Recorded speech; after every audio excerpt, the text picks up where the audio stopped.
इस प्रकार मनुष्य एक सजीव सत्व बन गया। इसके बाद ईश्वर ने पूर्व की ओर आदन में एक वाटिका लगाई और उसमें अपने द्वारा गढ़े इस मनुष्य को रखा।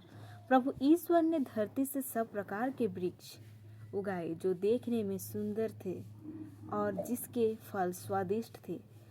वाटिका के बीचों बीच जीवन वृक्ष था और भले बुरे के ज्ञान का वृक्ष भी। आदन से वाटिका को सींचने वाली एक नदी निकलती थी और वहां वह 4 धाराओं में विभाजित हो जाती थी।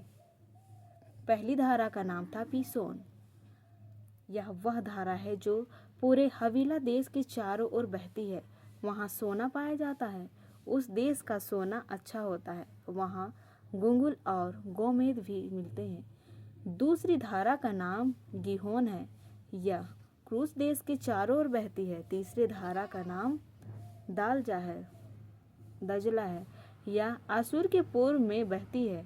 चौथी धारा का नाम फारत है।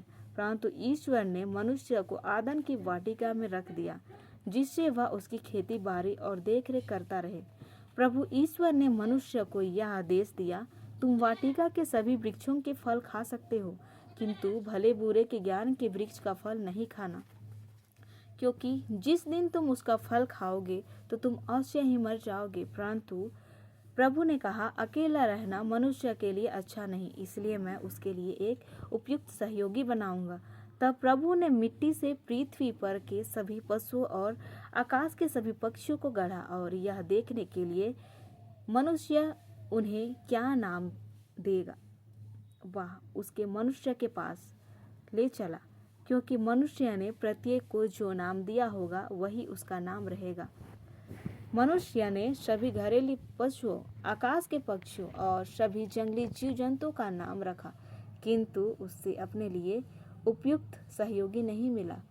तब प्रभु ईश्वर ने मनुष्य को गहरी नींद में सुला दी और जब वह सो गया तो प्रभु ने उसकी एक पसली निकाल दी और उसकी जगह को मांस से भर दिया। इसके बाद प्रभु ने मनुष्य से निकली हुई पसली से एक स्त्री को गढ़ा और उसे मनुष्य के पास ले गया।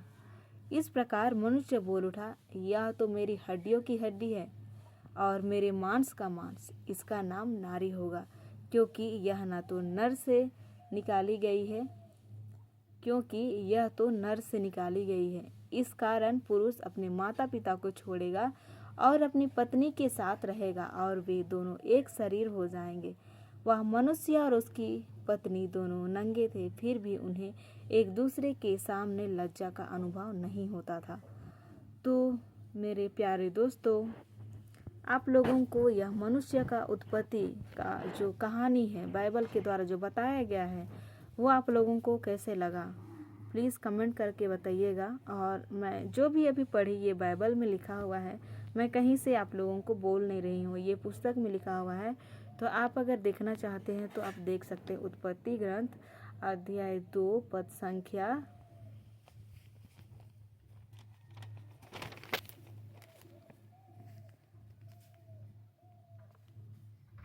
5 से